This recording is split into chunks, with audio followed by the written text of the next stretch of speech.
आइए हम सभी लोग अब पृथक्करण के नियम को देखते हैं। पिछला वीडियो लेक्चर जो मैंने भाग 5 बनाया था, जिसको मैंने ए और बी में बांट दिया है बिकॉज वीडियो लेक्चर का जो लेंथ है वो बड़ा हो रहा था।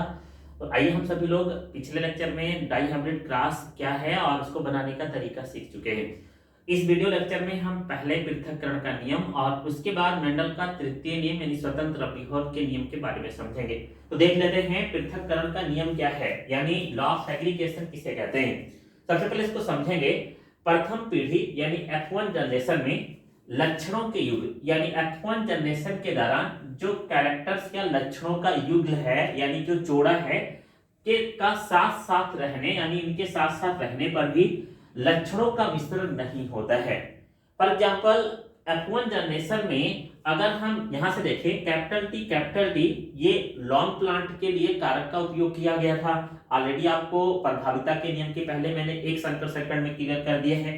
तो मेंडल ने कैपिटल टी शुद्ध लंबे पौधे के लिए उपयोग किया था और स्मॉल टी शुद्ध बौने पौधे के लिए उपयोग किया था। इसके बाद समझिएगा, ये दोनों कैरेक्टर जब एक साथ मिश्रित होकर F1 जनरेशन में आते हैं यानी P1 से F1 में ट्रांसफर होते हैं, तो आप देखेंगे कैपिटल टी स्मॉल टी दोनों जीन F1 जनरेशन में आ जाती है, यानी capital T and small T both are transfer in the F1 generation. लिखा हुए है प्रथम पीढ़ी में लक्षणों के युग्ल का साथ साथ रहने पर भी लक्षणों का मिश्रण नहीं होता है। मतलब F1 जनरेशन P1 से F1 में जो कैपिटल टी स्मॉल टी का लक्षण आया है ये मिलता नहीं है, अलग अलग ही रहता है। भले ही प्रभाविता का नियम ये कहता हो कि ये दोनों लक्षण जब अगली जनरेशन में आते हैं तो एक जीन का लक्षण दिखाई देता है जबकि दूसरे जीन का लक्षण दिखाई नहीं देता है, लेकिन फिर पृथक्करण के नियम में अलग अलग होने के कारण ये समझाया जा रहा है कि ये दोनों लक्षण अगली पीढ़ी में आते हैं परंतु आपस में मिश्रित नहीं होते हैं। और देखिएगा, और युग्मक निर्माण के समय ये लक्षण पृथक हो जाते हैं। फिर इसके दौरान जब पुनः गैमीट बनेगा लाइक पोलन ग्रेन या फिर इम्ब्रियो सेक बनेगा तो लक्षण फिर अलग हो जाएंगे। इसलिए यह नियम युग्मकों की शुद्धता का नियम यानी law of the purity of gamete कहलाता है। अब आप दोबारा सुनिए, प्रथम पीढ़ी में अगर कोई लक्षण अलग अलग है, मेरे हैंड्स को देखें, this is dominant character and this is recessive character and this is character can transfer in the F1 generation, दोनों एक साथ तो हो जाते हैं परंतु मिलते नहीं हैं। फिर F1 जनरेशन से जैसे F2 जनरेशन के गैमीट बनते हैं फिर पृथक होकर अलग अलग अपने लक्षणों को स्वैप करते हैं, इसी को पृथक्करण का नियम कहते हैं। एक बार दोबारा सुनेंगे, मेंडल ने capital T small T plant के दो लक्षण लिए, फिर F1 जनरेशन में बताया P1 से F1 में कि कैपिटल टी स्मॉल टी के कैरेक्टर से कैपिटल टी का लक्षण दिखाई देता है। फिर मेंडल कहते हैं द्वितीय नियम या पृथक्करण के नियम में जो कैपिटल टी स्मॉल टी का कैरेक्टर है ये कभी आपस में मिलता नहीं है, अलग अलग ही रहता है, लेकिन फिर पुनः जैसे गैमीट बनता है ये अपने अपने कैरेक्टर को देखें, कैपिटल टी स्मॉल टी और फिर स्मॉल टी का कैरेक्टर पुनः पृथक होकर अलग दिखाई देता है, यानी this is the pure dark plant and this is the law of the segregation. यही पृथक्करण का नियम है। दूसरे शब्दों में अगर हम कहें, जब प्रथम स्थानीय पीढ़ी F1 के विषम युग्मजीय पौधों पर यानी प्रथम पीढ़ी के हेटेरोजाइगस प्लांट पर संपरागण कराते हैं यानी सेल्फ पॉलिनेशन कराते हैं, तो द्वितीय संतानीय पीढ़ी के सदस्यों में परस्पर विपरीत लक्षण यानी जब सेकंड जनरेशन में जाते हैं तो उनमें अलग अलग प्रकार के कैरेक्टर उत्पन्न होते हैं, एक निश्चित अनुपात में पृथक हो जाता है। देखें, एक पौधा शुद्ध लंबा हो जाता है, दो पौधे संकर लंबे हो जाते हैं, एक पौधा शुद्ध बौना हो जाता है। यही लॉ ऑफ द सेग्रीगेशन है। अब आपको दूसरी भाषा में समझाता हूं।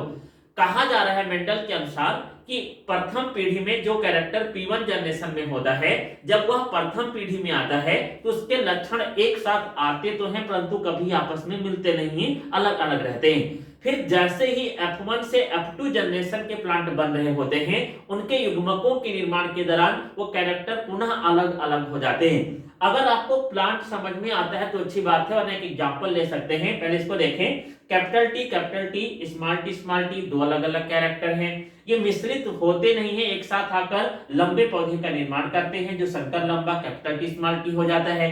फिर इसके बाद देखिएगा, नेक्स्ट जब गैमीट्स बनती है तो एक कैपिटल टी हो जाता है, दो कैपिटल टी स्मॉल टी हो जाते हैं, और एक पौधा जो प्रथम P1 जनरेशन में था पुनः F2 जनरेशन में स्मॉल टी रूप में दिखाई देता है, जो शुद्ध बौना पौधा होता है। यानी जहां से गैमीट्स या कैरेक्टर्स के लक्षण आए थे, मिले नहीं, पुनः पृथक हो गए। यही पृथक्करण का नियम है। एक एग्जांपल लेते हैं, अगर कोई लक्षण बाबा के जनरेशन में हम लोगों के यानी 2 पीढ़ियों पहले था, वह लक्षण अगर पिताजी में आए और वह लक्षण हमें दिखाई न दे, तो हमारे शरीर में आकर यानी नेक्स्ट जनरेशन में पुनः अलग होकर अपने लक्षणों को प्रदर्शित करता है।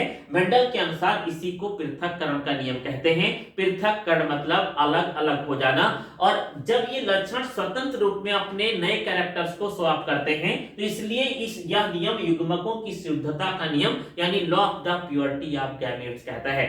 यानी this is the second law of Mendel. मैं अच्छे समझ पा रहा हूं, आपसे कल्पना कर पा रहा हूं कि आप इस नियम को अच्छे समझ गए होंगे। लास्ट टाइम सुन लेंगे। पृथक्करण का नियम ये कहता है कि जब किसी युगल या लक्षण को एक जनरेशन से अगले जनरेशन में ट्रांसफर किया जाता है, तो वो लक्षण अगले जनरेशन में जाकर कभी मिलते नहीं हैं, और नेक्स्ट जनरेशन में यानी तीसरी पीढ़ी में पुनः वो युग्मक के निर्माण के दौरान स्वतंत्र हो जाते हैं और अपने नए नए लक्षणों के रूप में अलग अलग लक्षणों को फॉर्म करते हैं। यही पृथक्करण का नियम है। इसी को हम लॉ ऑफ द ठीक है सेग्रीगेशन या law of the purity of gametes या मेंडल का द्वितीय नियम कहते हैं। ठीक है, आगे हम इसके बाद में स्वतंत्र अवयवन के नियम के बारे में डिस्कस करेंगे।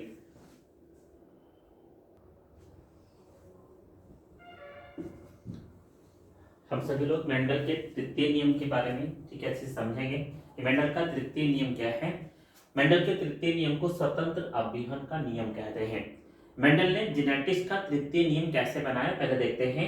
इस नियम के अनुसार जब दो या दो से अधिक युग्म विकल्पी लक्षण में से एक दूसरे से भिन्न होते हैं, यानी जब दो लक्षण की कोई जीन या कारक हो या दो से अधिक जीन या जी लक्षणों के जीन या कारक हो एक दूसरे से अलग अलग हो जाए, भिन्न हो जाते हैं, तो उनके एक ही लक्षण की वंशागति का दूसरे लक्षणों पर कोई प्रभाव नहीं पड़ता है। थोड़ा देखें, गोल पीला, हरा झुर्रीदार, ये दो लक्षण हैं, दो हो गए। जब ये अगली पीढ़ी में जाकर भिन्न भिन्न होते हैं, यानी गोल के साथ हरा आ जाए, गोल के साथ हरा आ जाए और हरे के साथ पीला आ जाए, गोल के साथ हरा या हरा के साथ पीला आ जाए, तो वो पुनः स्वतंत्र होकर यानी इनके वंशागति पर, देखिए मैं आपको बार बार समझा रहा हूं कि गोल के साथ अगर हरा आ जाता है, यानी एक गोल है इसके साथ हरा आ जाए तो हरा भिन्न हो जाएगा, और यह मान लेते हैं कि झुर्रीदार हो और झुर्रीदार के साथ पीला आ जाए। अब डाइहाइब्रिड क्लास में अच्छे से पढ़ चुके हैं, यानी गोल के साथ हरा आ जाए और झुर्रीदार के साथ पीला आ जाए, भिन्न भिन्न लक्षण आपस में एक साथ आ जाते हैं, तो उनके एक लक्षण की वंशागति का हरे का प्रभाव गोल पर कभी नहीं पड़ेगा और पीले का झुर्रीदार का प्रभाव पीले पर कभी नहीं पड़ेगा, कोई प्रभाव नहीं पड़ता है।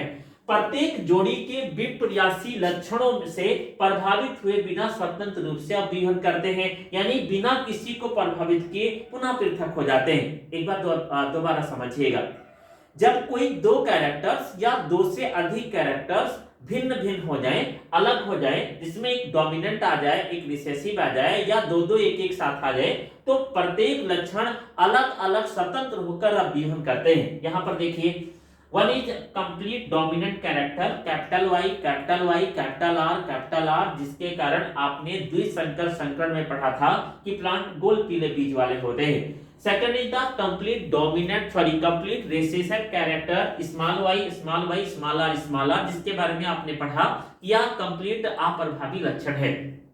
इन दोनों से जब F1 this is P1 generation, ये प्रथम पीढ़ी, और दिस इज F1 जनरेशन, ये प्रथम पीढ़ी, ये P1 थी जनक पीढ़ी और ये प्रथम पीढ़ी, फिर इसके बाद में आपने क्या देखा, 16 कार्नर्स वाले प्लांट की तरफ चले पुनेट स्क्वायर में, तो पहला कैरेक्टर कंप्लीट डोमिनेंट था, capital Y capital Y capital R, जिससे गोल पीले बीज वाले प्लांट प्राप्त होते थे। और एक कैरेक्टर बिल्कुल रिसेसिव था, small Y small I small R, जिसके बीच में आप देखें तो 14 प्लांट्स वाली 14 प्लांट्स ऐसे मिलेंगे जिनमें कुछ इस प्रकार के लक्षण दिखाई दे सकते हैं, जिसमें डोमिनेंट और रिसेसिव दोनों का लक्षण हो, तो एक बिल्कुल कंप्लीट डोमिनेंट हो जाता है और एक कंप्लीट रिसेसिव हो जाता है। यही स्वतंत्र अभिहन का नियम है। लास्ट टाइम रिवाइज कर रहे हैं, इस नियम के अनुसार यानी स्वतंत्र अभिहन के नियम के अनुसार जब 2 या 2 से अधिक युग्म विकल्पी लक्षण, 2 लक्षण वाले हों या 4 6 10 लक्षण वाले युग्म विकल्पी कैरेक्टर्स की जीन हो में से एक दूसरे से भिन्न हो जाए, ये दोनों अलग अलग हो जाएं, तो उनके एक लक्षण की वंशागति का यानी उनके वन स्पीशीज कैरेक्टर्स की वंशागति का अगली पीढ़ी पर कोई प्रभाव नहीं पड़ता है और ये जोड़ी में अलग होकर विप्रयासी रूप में एक स्वतंत्र रूप से अपने लक्षणों को प्रकट कर पाते हैं। यही स्वतंत्र अभिहन का नियम है। हम सभी ने इस मेंडल्स के तीनों नियमों को अच्छे से समझ लिए हैं। पहला नियम हमने एक संकर संकरण के साथ प्रभाविता का नियम समझा दिया था, दूसरा पृथक्करण का नियम और तृतीय स्वतंत्र अभिहन का नियम भी हम लोग समझ चुके हैं। आप सभी से एक रिक्वेस्ट रहेगा, हमारे साथ जुड़े हुए जितने भी पुराने विद्यार्थी हैं, इनमें से कितने लोग हमसे जुड़ पाए हैं और कितने लोग अभी नहीं जुड़ पाए हैं, ये हमसे दूर होने के कारण हमें पता नहीं चल पा रहे। तो आप सभी से ये रिक्वेस्ट रहेगी कि आप YouTube पर जब मेरे इस वीडियो को देख रहे हो तो केवल आप कमेंट बॉक्स में जाकर अपने नाम को लिखेंगे और अपने नाम के साथ बस आप या अपने नामों को लिखकर अगर भेज देते हैं तो हमें पता चलता जाएगा कि आप कितने लोग हमारे वीडियो को देख पा रहे और समझ पा रहे हैं। इसके अलावा कुछ लोग वीडियो देखते हैं और वो प्रत्येक वीडियो के बाद रिक्वेस्ट करते हैं व्हाट्सएप पर आकर या मैसेज करके कि सर मुझे अगला वीडियो का लिंक दे दीजिए।